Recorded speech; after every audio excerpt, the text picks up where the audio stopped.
ओम नमो नारायण। मित्रों, एक बार फिर से आप सभी व्यक्तियों का स्वागत करते हैं अपने YouTube चैनल 1008 उपाय तथा ओम नमो नारायण पर।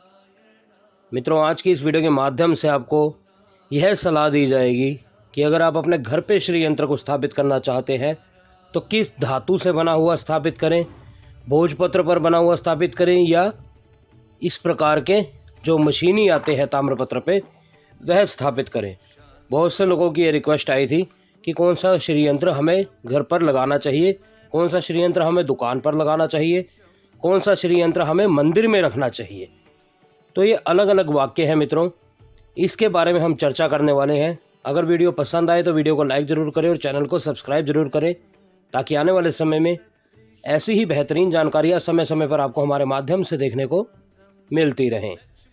तो मित्रों, सबसे पहले अगर बात करें इस प्रकार के श्री यंत्र की, जिस प्रकार से यह आप स्क्रीन पर देख रहे हैं, यह भोजपत्र पर अंकित है और यह श्री यंत्र भोजपत्र पर बनाने के पश्चात हमारे द्वारा सिद्ध भी किया गया है, क्योंकि यह केवल डिमांड पर बनवाया जाता है।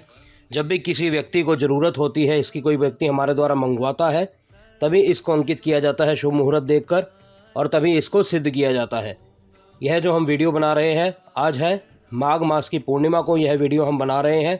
आप पता नहीं परंतु मित्रों कब देखेंगे, आप एक दिन बाद देखें, 2 दिन बाद देखें, परंतु इस वीडियो का निर्माण माघ मास की पूर्णिमा को हो रहा है, जिस पूर्णिमा के उपलक्ष्य में इस श्री यंत्र को और इस महाकालेश्वर यंत्र को हमारे द्वारा सिद्ध किया गया है।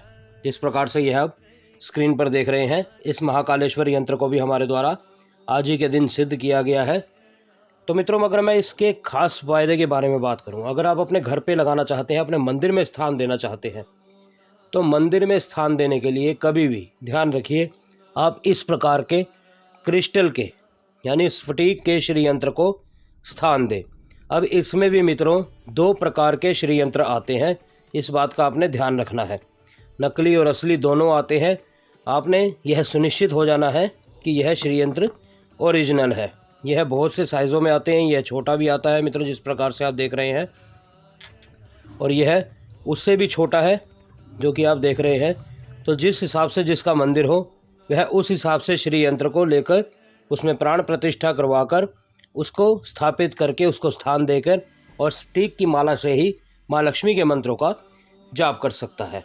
अब अगर बात करें मित्रों, अगर आप किसी कारखाने में इसको स्थित कर रहे हैं, जहाँ पर मशीनी काम चलता है, जहाँ पर कोई भी किसी भी प्रकार की लेबर काम करती है, तो वहाँ पर इस प्रकार का श्री यंत्र या इस प्रकार का श्री यंत्र स्थापित करना चाहिए जो अष्टधातु या फिर ब्रास में बना हो। ध्यान रखिए, जहाँ पर मशीनी काम होता है या जहाँ पर किसी भी प्रकार की लेबर काम करती है, कोई फैक्ट्री का काम है, कोई कारखाने का काम है, तो वहाँ पर इस प्रकार के श्री यंत्र को स्थान देना चाहिए। और जहाँ पर केवल ऑफिस है, जहाँ पर केवल दफ्तर है, जहाँ पर केवल दुकान है, जहाँ कारखाने का काम नहीं है, जहाँ मशीनी काम नहीं है, और आप अगर घर में मंदिर के स्थान की जगह कहीं और स्थापित करना चाहते हैं, वहाँ से भी आप कोई अपना कार्य करते हैं, क्योंकि बहुत से लोग हमारे को ये भी कहते हैं कि हमारा कोई ऑफिस नहीं है, हमारी कोई दुकान नहीं है, हम घर से ही काम करते हैं, हम ऑनलाइन काम करते हैं, तो यंत्र को कहाँ लगाएं। तो वह इंसान मित्रों, घर में पूर्व दिशा में आप इस यंत्र को स्थापित कर सकते हैं। अगर आपकी कोई दुकान है तब भी आप इस यंत्र को स्थापित कर सकते हैं। अगर आपका कोई अन्य ऑफिस है, अपना कार्यालय है, तब भी आप इस यंत्र को स्थापित कर सकते हैं, क्योंकि यह यंत्र भोजपत्र पर अंकित है और यह किसी भी प्रकार का मशीनी कार्य इसमें नहीं किया गया है। आप किस भी प्रकार से इस यंत्र को अपने घर पर पूर्व दिशा में, अपनी दुकान में, जहाँ पर आपका कोई और अन्य काम है, कोई किराने की दुकान है, कोई प्रॉपर्टी की दुकान है, कोई अन्य किसी भी प्रकार की दुकान है, या कोई आपका सैलून है, कोई पार्लर है, वहाँ पर आप इस यंत्र को स्थापित कर सकते हैं। और कोई अन्य जगह जिस व्यक्ति का ऑनलाइन काम है, वह भी इस यंत्र को स्थान दे सकता है अपने घर में पूर्व दिशा में। तो मित्रों, यह थी श्री यंत्र का चयन आपने किस प्रकार करना है अपने घर में, अपनी स्थिति के हिसाब से किस प्रकार से आपने कौन से श्री यंत्र को चुनना है। तो मित्रों, उम्मीद करता हूँ प्रत्येक जानकारी आपको अच्छे समझ आई होगी। अगर फिर भी कोई सलाह आप हमारे द्वारा लेना चाहते हैं तो बेझिझक हमसे ले सकते हैं। अगर आप यह श्री यंत्र, इनमें से कोई भी श्री यंत्र सिद्ध करवा के आप हमारे द्वारा लेना चाहते हैं, तो वह भी अपने घर बैठे मंगवा सकते हैं। हम फिर मिलेंगे आपसे किसी अन्य वीडियो में, किसी अन्य जानकारी के साथ, किसी अन्य उपाय, किसी अन्य टोटके के साथ। तब तक के लिए आप सभी मित्रों से इजाज़त चाहते हैं।